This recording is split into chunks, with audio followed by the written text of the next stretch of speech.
part of spiritual development is to recognize the satanic tendencies that characterize you and to fully wrestle with them and to integrate them. That's the thing. It's not so much to cast them away, it's to transmute them. You know, and you can see the difference between people who've done that and people who haven't, at least to some degree, because people who haven't integrated the shadow at all are naive. And you can tell that when you look at them, and you can tell that when you talk to them. And because they're naive, they're often resentful as well because they get taken advantage of. And someone who's integrated that more, they're dangerous in the martial arts sort of way, which is they're dangerous, but they don't have to use it because their presence radiates implicit potential for havoc, and that's really necessary. It's one of the things that gives people self-respect. If you're harmless, you're not virtuous. You're just harmless. You're like a rabbit. A rabbit isn't virtuous. It just can't do anything except get eaten. It's not virtuous. If you're a monster and you don't act monstrously, then you're virtuous. But you also have to be a monster. Well, you see this all the time. Harry Potter's like that too. It's like he's flawed, he's hurt, he's got evil in him. He can talk to snakes, man. He breaks rules all the time. All the time. He's not obedient at all. But, you know, he has a good reason for breaking the rules. And if he couldn't break the rules, him and his little clique of rule-breaking, you know, troublemakers, if they didn't break the rules, they wouldn't attain the highest goal. So it's very peculiar, but it's a very, very, very, very common mythological notion. You know, the hero has to be a monster, but a controlled monster. Batman is like that, you know. I mean, it's everywhere. It's the story you always hear.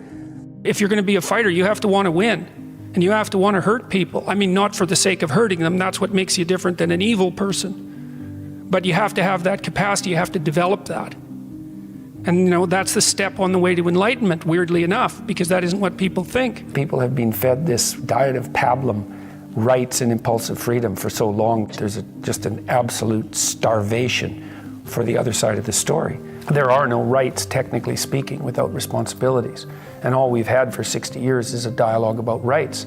Well, that leaves a hole on the other side of the story. And it's a hole that's in people's hearts, essentially. Because responsibility, well, perhaps that's not more important than rights. Like I said, they're part and parcel of the same formula. But it's in responsibility that most people find the meaning that sustains them through life. It's not in happiness. It's not in impulsive pleasure. Those things blow away at the first ill wind. But to adopt the responsibility for your own well-being and to try to put your family together and to try to serve your community and to try to seek for eternal truths and to live them, that's the sort of thing that can ground you in your life enough so that you can withstand the difficulty of life.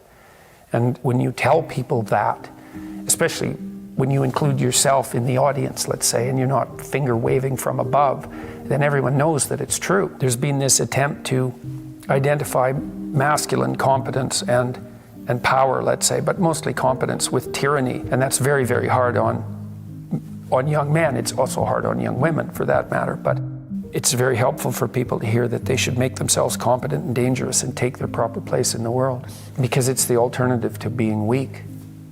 And weak is not good. The people who shoot up the high schools, they're weak. They're weak. And life is a very difficult process, and you're not prepared for it unless you have the capacity to be dangerous. That doesn't mean that you should be cruel. It doesn't mean any of that. There's a statement in the New Testament, the meek shall inherit the earth. But the meek isn't well translated. It means something more like, those who have swords and know how to use them but keep them sheathed will inherit the world. That's a way better way of thinking about it. You have to be powerful and formidable and then peaceful, in that order, right? And that's not the same as being naive and weak and harmless, which is what young men are being encouraged to be. It's like, that's a very bad idea.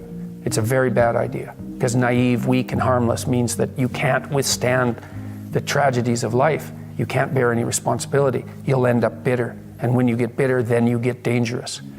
You don't treat adult men as if they're infants. But the young men really need to hear this more, I think, is that you should be a monster. You know, because everyone says, well, you should be harmless. virtuous. You shouldn't do anyone any harm. You should sheath your competitive instinct. You shouldn't try to win. You know, you don't want to be too aggressive. You don't want to be too assertive. You want to take a back seat and all of that. It's like, no. Wrong. You should be a monster, an absolute monster, and then you should learn how to control it. Someone who is incapable of cruelty is a higher moral being than someone who is capable of cruelty. And I would say, and this follows Jung as well, that that's incorrect, and it's dangerously incorrect, because if you are not capable of cruelty, you are absolutely a victim to anyone who is. And so part of the reason that people go watch anti-heroes and villains is because there's a part of them crying out for the incorporation of the monster within them, which is what gives them strength of character and self-respect, because it's impossible to respect yourself until you grow teeth. And if you grow teeth, then you realize that you're somewhat dangerous, or maybe somewhat seriously dangerous, and then you might be more willing to demand that you treat yourself with respect and other people do the same thing. And so that doesn't mean that being cruel is better than not being cruel. What it means is that being able to be cruel and then not being cruel is better than not being able to be cruel. Because in the first case, you're nothing but weak and naive. And in the second case, you're dangerous, but you have it under control. And you know, a lot of martial arts concentrate on exactly that as part of their philosophy of training. It's like, we're not training you to fight. We're training you to be peaceful and awake and avoid fights.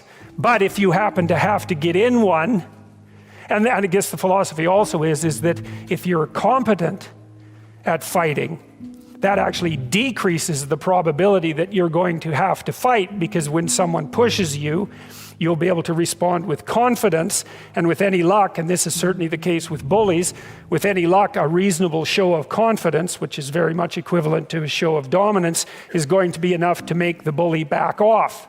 And so the strength that you develop in your monstrousness is actually the best guarantee of peace.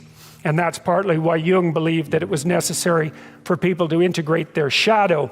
And he said that was a terrible thing for people to attempt, because the human shadow, which is all those things about yourself that you don't want to realize, reaches all the way to hell. And what he meant by that was, it's through an analysis of your own shadow that you can come to understand why other people are capable, and you as well, of the sorts of terrible atrocities that characterized, let's say, the 20th century.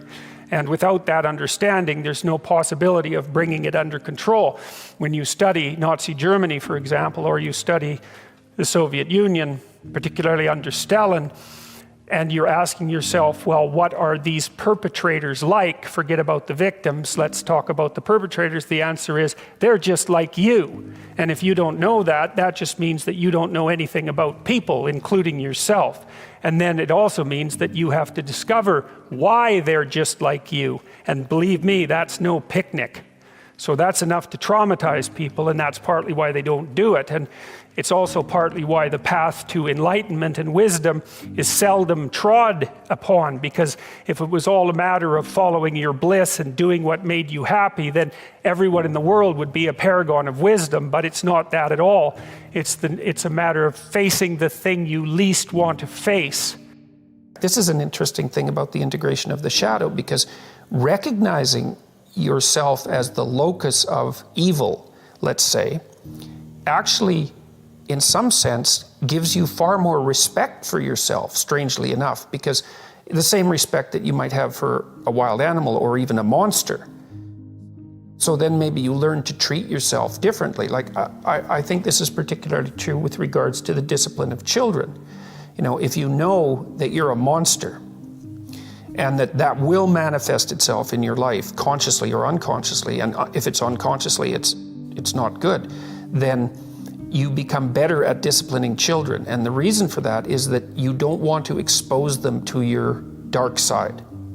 And so if they behave and don't provoke you, which means they'll also behave for other people, then the monstrous part can stay in abeyance, and then that's great. But if you don't understand yourself as capable of wreaking havoc, and that can be the kind of havoc that unfolds over decades, right? Because if you're going to abuse a child, It's the primitive form of abuse is the physical abuse. The sophisticated form of abuse is the continual undermining of the child's courage across perhaps their entire life.